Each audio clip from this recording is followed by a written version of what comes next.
Dal Vangelo secondo Luca.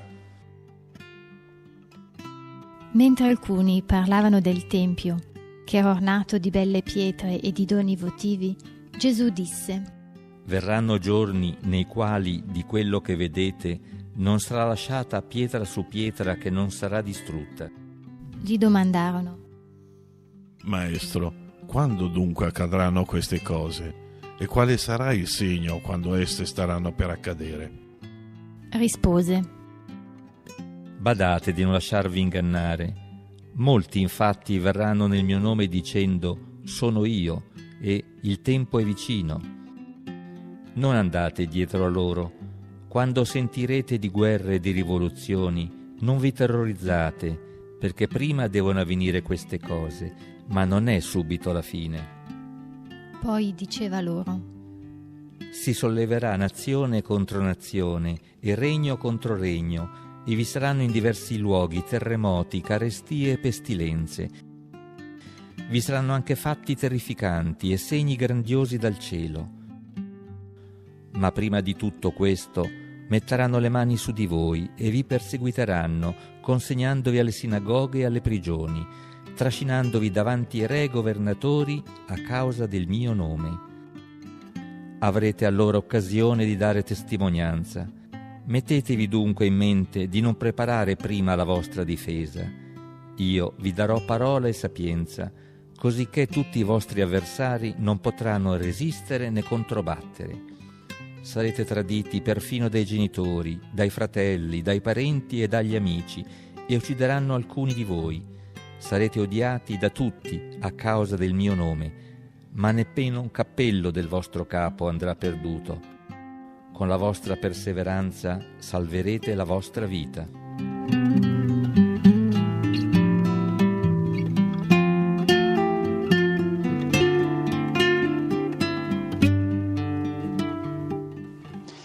Una buona domenica a tutti, sorelle e fratelli. Il brano di oggi è un po' complicato perché impiega un linguaggio di cui almeno conosciamo il nome, il linguaggio apocalittico. Tra il secondo secolo avanti Cristo e il secondo secolo dopo Cristo si è sviluppata e si è diffusa nel mondo semitico, nel mondo orientale, una cultura, una mentalità e soprattutto un linguaggio per presentare una certa visione del mondo e della storia che in seguito verrà indicata con questo nome, apocalittica, letteratura apocalittica. Il nome viene proprio dal libro dell'Apocalisse, che si trova nel Nuovo Testamento, l'ultimo libro, e che inizia proprio con questo termine, apocalipsis, apocalisse. E siccome impiega questo linguaggio che era comune in questi 3-4 secoli, a questo linguaggio si è dato proprio questo nome, apocalittico, linguaggio apocalittico. Al tempo di Gesù, quindi era all'apice questa mentalità, questa cultura. Troviamo questo linguaggio sulla bocca del Battista, lo ricordiamo, parla di fine del mondo, di ira imminente, giudizio di Dio, fuoco. Ma lo troviamo poi nei Vangeli, il brano di oggi ne è un esempio, lo troviamo in Paolo. L'immagine che vedete alle mie spalle, dipinto di un pittore moderno, il quale vuole tradurre in un linguaggio pittorico la scena del suono della prima delle 7 trombe. Quando l'angelo suona la prima delle trombe, ci fu grandine, fuoco mescolato a sangue che scrociarono sulla terra. L'aggettivo apocalittico oggi viene impiegato proprio come un sinonimo di catastrofico, un terremoto il quale provoca un disastro apocalittico. E anche l'immagine che vedete alle mie spalle suscita proprio questa sensazione di qualcosa di spaventoso che stia accadendo nel mondo. è un'apocalisse, per noi significa è una catastrofe. Nel linguaggio comune apocalisse significa un catalogo di orrori, un mondo cupo in cui regnano disordine, urla, il caos. È un malinteso questo che va immediatamente chiarito, altrimenti non si comprende il messaggio che viene dato attraverso questo linguaggio che non è più il nostro, era quello di quel tempo, va quindi decodificato. Diciamo subito, Apocalipsis è composto di due parti, apo che significa allontanamento, calypto significa ricoprire, velare, quindi allontanare il velo. Questa è l'Apocalisse, nessun disastro, nessuna catastrofe, semplicemente non si riesce a vedere una certa realtà, uno viene, ti toglie il velo, ti fa un servizio stupendo e finalmente vedi le cose. Impiegando un linguaggio delle immagini apocalittiche, Gesù vuole togliere il velo che ci impedisce di vedere il mondo con gli occhi di Dio. Quando Gesù parla di fine del mondo, non annuncia la fine del cosmo, ma vuole aiutarci a capire il destino del mondo, il fine del mondo, il senso di ciò che accade oggi nel mondo, come va a finire, che senso ha.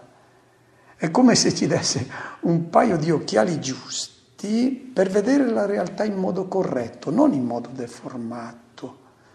Se non ci dà Lui questo sguardo, che è poi quello di Dio, noi rischiamo di non capire ciò che accade, gli eventi di questo mondo. Ci parla di un'attesa gioiosa, dell'attesa di un mondo antico che finisce, un mondo malvagio, violento, corrotto, e il germogliare di un mondo nuovo. Questo è il messaggio apocalittico. Se noi andiamo avanti nel capitolo da cui è tolto questo brano evangelico di oggi, al versetto 28 Gesù dice: quando cominceranno ad accadere tutte queste cose, alzate il capo, perché la vostra liberazione è vicina. Veniamo adesso allora al brano evangelico. Siamo nel tempo di Pasqua, Gesù arriva a Gerusalemme ed entra nel Tempio, mentre alcuni parlavano del Tempio che era ornato di belle pietre, di doni votivi. È un tempo di festa, ricordo della liberazione che suscita gioia, risveglia speranze, attese in questo popolo. Immaginiamo di essere anche noi in questo gruppo di pellegrini che sono saliti a Gerusalemme per la Pasqua. Ci troviamo di fronte per la prima volta a una delle meraviglie del mondo. Gli archeologi israeliani dicono, giustamente, che le meraviglie del mondo non erano 7 ma erano 9. C'erano le 7 meraviglie del mondo che tutti conosciamo e poi ce n'erano 2 che erano opera di Erode, il Tempio di Gerusalemme e il santuario all'interno di questo Tempio. Erano delle autentiche meraviglie del mondo, non inferiori affatto alle altre meraviglie, anzi, per dirla tutta, superiori. Pensate semplicemente al fatto che le 3 piramidi egiziane, una delle meraviglie del mondo, ci stanno tutte e 3 comodamente nella spianata del Tempio, ricavate con delle pietre collocate in modo perfetto, squadrate in un modo meraviglioso dagli operai di Erode. Giustamente il Talmud babilonese dice: chi non ha visto il Tempio di Erode non ha mai visto un edificio stupendo nella sua vita. Era stato iniziato da Erode il Grande nel 19 a.C. Il santuario, la costruzione centrale del Tempio dove dimorava Dio, secondo la concezione ebraica del popolo di Israele, era stato costruito da 1000 operai 1000 muratori che avevano imparato l'arte muraria in modo che le pietre del santuario non fossero toccate da nessuno che non fosse un sacerdote. Poi c'erano altri 10.000 operai. Il santuario era stato concluso in 1 anno e mezzo. Tutta la costruzione del Tempio era stata terminata in 8 anni. Non si poteva che rimanere incantati di fronte alla bellezza di questa costruzione. E difatti alcune persone, ci siamo anche noi adesso fra questi pellegrini, e ascoltiamo questo dialogo che fanno con Gesù. Alcuni si accostano a lui e lo invitano ad ammirare la bellezza, le enormi pietre di calcare bianco squadrate perfettamente dagli operai di Erode, poi la facciata del Tempio ricoperta di placche d'oro, la porta di Nicanore ricoperta d'oro con lo spessore di una moneta. Quando venne distrutto il Tempio si dimezzò il prezzo dell'oro in tutta la provincia di Siria. La risposta di Gesù è sorprendente. Verranno giorni nei quali di quello che vedete non sarà lasciata pietra su pietra. Un'affermazione che suona blasfema, perché per un israelita la distruzione del Tempio significa la fine del mondo. Dio è presente nel Tempio, non potrà mai permettere che il Tempio venga distrutto. Una delle accuse contro Gesù e anche contro Stefano sarà proprio il fatto che loro hanno pronunciato questa bestemmia: il Tempio verrà distrutto, sì, equivaleva alla distruzione di Dio. E gli domandano: Maestro, quando accadrà questo? Quale sarà il segno che sta per accadere? Gesù non può dire la data perché non la conosce, non conosce il giorno e l'ora in cui si concluderà la storia del mondo. No, Gesù è un uomo, è Dio, ma con tutti i limiti della nostra condizione umana, quindi non lo sa, non lo sapeva, prevedeva che le cose andavano a finire male per il suo popolo, proprio perché se non cambiavano testa finivano tutti, come poi in realtà nel 70 sono andati a finire, ragionando in termini di potere, di forza, di violenza, di aggressività, non accogliendo la luce nuova che lui è venuto a portare nel mondo, si va incontro alla rovina. Questo lui lo sapeva, ha pianto sulla rovina della sua nazione, del suo popolo, ha pianto, ma non lo sapeva quando questo sarebbe accaduto. Non era un mago, un indovino, difatti lui non risponde. L'Evangelista invita i cristiani a smettere di rincorrere queste folle e a riflettere sull'unica cosa che deve interessare: cosa fare concretamente per porre fine al mondo antico e perché inizi un mondo nuovo, guidato da una luce che non sono i criteri di questo mondo, ma sono i criteri del Creatore, il disegno di Dio che deve essere portato avanti. Vediamo la prima indicazione che dà Gesù. Invece di dire quando, come, no, adesso, cosa fare? Prima cosa, non lasciatevi ingannare. Verranno in molti i quali si presenteranno come dei messia, il tempo è vicino, il kairos, tempo non dice cronos, kairos. Kairos è il momento da non perdere. Ci saranno tante persone che si presenteranno come coloro che ti dicono: non perdere questa opportunità, sono io che ti do la salvezza, la luce che ti porterà alla gioia, alla felicità, alla realizzazione piena della tua umanità. Tu sarai uomo vero se ascolti me. State attenti, dice Gesù. Non lasciatevi ingannare. Pensiamo quante ideologie sono passate, partiti politici che si sono presentati annunciando l'avvento di un mondo nuovo, di un uomo nuovo, e poi le loro speranze sono andate deluse. Pensiamo a tutti i miti che si sono succeduti, il mito della scienza. La scienza è una gran bella cosa. Attenzione a non trasformarla in un mito, come se fosse l'assoluto. Questi salvatori si sono presentati come coloro che avrebbero dato inizio all'uomo nuovo, ma poi abbiamo verificato che hanno portato avanti dei progetti disumanizzanti. Pensiamo a tutto il permissivismo che è stato introdotto da queste persone che dicevano l'uomo deve scapricciarsi, deve fare ciò che vuole, lui è colui che decide il proprio destino, quindi fa ciò che gli piace, che non dia fastidio magari a qualcun altro, ma l'unico criterio di giudizio è autoreferenziale, ciò che fa bene a me, che penso che mi faccia bene. Gli impegni si prendono con riserva, pensiamo per esempio nel campo della sessualità, il 68, il liberalismo completo, finalmente che adesso possiamo essere autosufficienti, indipendenti, siamo noi che decidiamo il nostro destino. Si sono presentati come i grandi liberatori, i grandi annunciatori dell'umanesimo nuovo. State attenti, dice Gesù. Pensiamo oggi quali sono state le conseguenze, sono sotto gli occhi di tutti noi. Si impostano convivenze, ad esempio, concordate per il fine settimana. Se a noi piace va bene così, ma è umanizzante. Si concordano, per esempio, convivenze in base ai tempi di lavoro, agli studi, scambi sessuali senza impegno. Decidono loro due, basta che vadano d'accordo, ci si organizza come si vuole.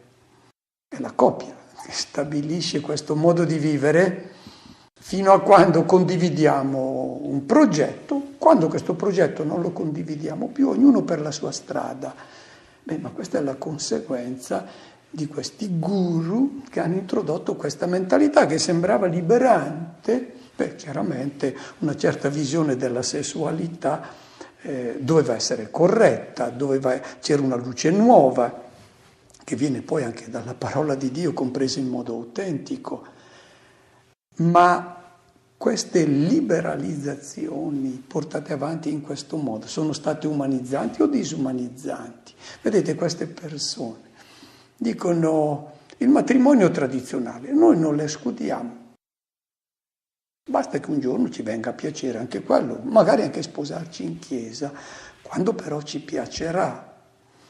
Queste sono le conseguenze di una società che non ha ascoltato ciò che Gesù ha detto. State attenti, non andate dietro a loro, attenti alle mode. Non andate dietro a tutte le nuove proposte di vita senza averle valutate alla luce della parola del Maestro. Non lasciatevi imbrogliare dagli imbonitori, dalle sirene che ti incantano, ti seducono, ti propongono un modello di uomo che non è quello vero. Questa è la prima indicazione, state attenti. Quindi non state a vedere quando nascerà questo mondo nuovo, questi segni. Datevi da fare per porre fine al mondo antico e per collaborare, per inserirvi nella storia. Non rimanete ai margini della storia di Dio che vuole creare questo mondo nuovo. Seconda indicazione, quando sentirete parlare di guerre, di rivoluzioni, non vi terrorizzate, devono accadere queste cose. E qui Gesù risponde alla domanda ricorrendo al linguaggio apocalittico. Che cosa intende dire? In quel tempo, nei libri apocalittici, si impiegava proprio questo linguaggio drammatico per indicare che sta per finire il mondo antico, sta concludendosi, c'è un terremoto, anche questo linguaggio del terremoto lo troviamo nel Vangelo secondo Matteo, ma anche negli Atti degli Apostoli, nella Pentecoste c'è un terremoto, c'è un mondo nuovo che nasce. Dicevano i libri apocalittici, gli uomini saranno colti da grande spavento, i popoli, le nazioni saranno sconvolti, ci saranno violenze, malattie, disgrazie, guerre. Il sole apparirà durante la notte, la luna durante il giorno, gli alberi verseranno sangue, le pietre si spezzeranno. È il linguaggio apocalittico che non va preso alla lettera. Che cosa vuol dire? Attenti bene, leggete la realtà del mondo e tutti gli eventi, anche quelli drammatici, come i dolori di un parto, il mondo antico ha già ricevuto il colpo di grazia e sta nascendo, sta germogliando un mondo nuovo. Sappiate come collocarvi in questo momento della storia. Gesù vuole dire ai discepoli il passaggio fra le due epoche, fra le due ere si sta realizzando. È un annuncio quindi suo, non di terrore, l'annuncio di gioia, l'annuncio di speranza. Chi è nel dolore attende questo regno e deve sapere che sta per spuntare l'aurora di un nuovo e splendido giorno. Ecco la ragione per cui Gesù esorta i discepoli: non spaventatevi di fronte ai drammi del mondo. E difatti poco più avanti raccomanderà: quando accadono queste cose alzate lo sguardo. Perché? Perché il mondo nuovo sta per nascere. E poi dice: si solleverà popolo contro popolo, regno contro regno, ci saranno terremoti, segni nel cielo, ma prima di tutto metteranno le mani su di voi, vi consegneranno nelle sinagoghe, porranno in prigione, sarete condotti davanti ai re e ai governatori. Il messaggio evangelico mette in causa 3 poteri. Il potere religioso lo mette in causa, lo butta all'aria. Quella religione di cui abbiamo parlato la scorsa domenica, la religione dei Sadducei, i quali offrivano a Dio i loro sacrifici, non è più la religione di Gesù. La religione di Gesù è sostituita dalla fede, dall'adesione alla sua proposta di amore. Chi ha il potere religioso in mano, di fronte alla luce nuova e ai tedofori di questo fuoco che Gesù è venuto a portare dal cielo, lo vogliono mettere da parte, dà fastidio ai detentori del potere religioso, questa novità, questo mondo nuovo, il potere politico e anche il potere familiare che vuole continuare una certa tradizione, un certo tipo di legami ristretto all'ambito familiare, quindi la chiusura nella propria casa. Gesù spalanca, butta all'aria tutti i limiti, tutti gli steccati, crea un mondo che è aperto a tutte le culture, a tutti i popoli, a tutte le razze. La famiglia di Gesù anche non è più quella limitata alla famiglia biologica, no, una famiglia nuova, patrie, no, la patria adesso è il regno di Dio, quindi tutte le barriere, tutti i confini sono abbattuti, l'amore adesso è universale. Chi porta avanti questo mondo nuovo deve sapere, andrà incontro a dei contrasti. E i contrasti verranno proprio dai detentori del potere religioso, del potere politico e anche di una struttura familiare chiusa che non apre il cuore al mondo. Cosa ci chiede Gesù? Di dare testimonianza in questa realtà. Non chiede di vincere. Noi vorremmo spuntarla, magari urlando, mostrando che noi abbiamo ragione. Lo vediamo. Oggi, se volete essere invitati alla televisione, a un talk show, dovete saper mostrare che sapete urlare, perché lì non importa ciò che si dice, ma chi urla di più. E chi non sa urlare non fa audience. Proviamo a ripensare a quella che è la situazione delle nostre TV oggi. Cosa si vede in questi talk show? Si sentono delle persone che più gridano e più fanno audience. L'essenziale per il discepolo non è spuntarla, non è mostrare di avere ragione, è di dare testimonianza in ogni momento, in ogni circostanza, all'amore. Devono manifestare con la loro vita e con la loro parola, che non è aggressiva, devono mostrare che il mondo e le sue promesse non sono vere, che il modo di comportarsi della gente che segue i criteri di questo mondo, che sono quelli del potere, dell'arrivismo, quindi dove la menzogna e la verità si confondono, ciò che conta è l'interesse personale, questa mentalità è perdente, devono mostrare che è falsa questa immagine di uomo che viene proposta. Poi Gesù continua: non preparate la vostra difesa, vi darò io parola e sapienza. Una sapienza a cui i vostri avversari non potranno resistere e controbattere. E qui è messo in gioco proprio la nostra fede. Fede vuol dire fede in Gesù. Non vuol dire recitare qualche preghiera, avere qualche devozione. Fede in Gesù è l'innamoramento. L'innamorato finisce per vedere le cose come le vede la persona amata. Sappiamo tutti che cosa accade quando una ragazza si innamora di un ragazzo o viceversa. Un ragazzo si innamora di una ragazza.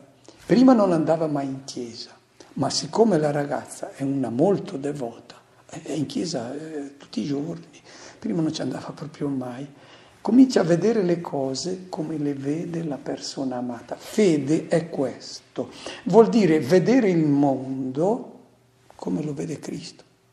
Questa è la fede. Significa vedere l'uomo come lo vede lui, vedere la sessualità, il valore della sessualità, come lo vede lui, vedere il denaro, i beni di questo mondo, come li vede lui. Questa è la fede, vuol dire sintonizzarsi sui suoi pensieri, sui suoi sentimenti. Ecco cosa ci dice Gesù. In tutte le situazioni, perché la persecuzione dovete metterla in conto. Persecuzione che può essere violenta, ma anche semplicemente può essere emarginazione, può essere presa in giro. Mettetelo in conto, perché troveranno tutti i modi di eliminare questa luce nuova e questa proposta nuova che infastidisce chi vuole perpetuare il mondo antico. Cosa dovete fare? Attenti, non alzate la voce, non litigate, no, date testimonianza, vi darò io le parole. Le parole ci devono venire dall'innamorato. Se noi abbiamo sintonizzato i nostri pensieri, le nostre parole, i nostri sentimenti sui suoi, non prepariamo con i criteri di questo mondo, quindi alzando la voce, aggredendo, offendendo, magari anche imbrogliando. No, questi sono metodi che sono fuori dal discepolo di Cristo, non li prende in considerazione. Lui è sintonizzato sul Maestro e basta. Quindi dovremmo accettare serenamente il fatto che mentre coloro che seguono i criteri di questo mondo possono ricorrere ai metodi come la calunnia, l'ipocrisia, la corruzione, la violenza, i discepoli di Cristo devono convincersi che la loro forza sta in ciò che gli uomini considerano fragilità, debolezza. Sono pecore in mezzo ai lupi, ma non possono mai travestirsi da lupi, no, perché altrimenti poi mettono la pelle del lupo ma gli scappa un bellato, gli sfugge un bellato. No, è meglio presentarsi per quello che siamo, con i criteri e i metodi che ci ha dato Cristo per portare avanti il mondo nuovo. L'ultima cosa che dice Gesù: addirittura i genitori, i fratelli, i parenti, gli amici non vi capiranno. E addirittura possono essere delle persone che vi emarginano, rompono i legami, e questo sarà molto doloroso, ma nemmeno un cappello del vostro capo andrà perduto. Con la vostra perseveranza salverete la vostra vita. Vita qui, il termine greco è psyche. Psyche significa la persona. Se volete realizzare la vostra esistenza, resistete, siate perseveranti. Non sarà semplice, ma dovete tener duro sapendo che la fedeltà alla persona amata che è Cristo, vi permetterà di realizzare realmente la vostra esistenza. È stato un Vangelo abbastanza impegnativo, ma credo che questo messaggio apocalittico, abbiamo almeno capito, non è un messaggio di paura, di spavento, ma un messaggio di gioia e di speranza. Buona domenica e buona settimana a tutti.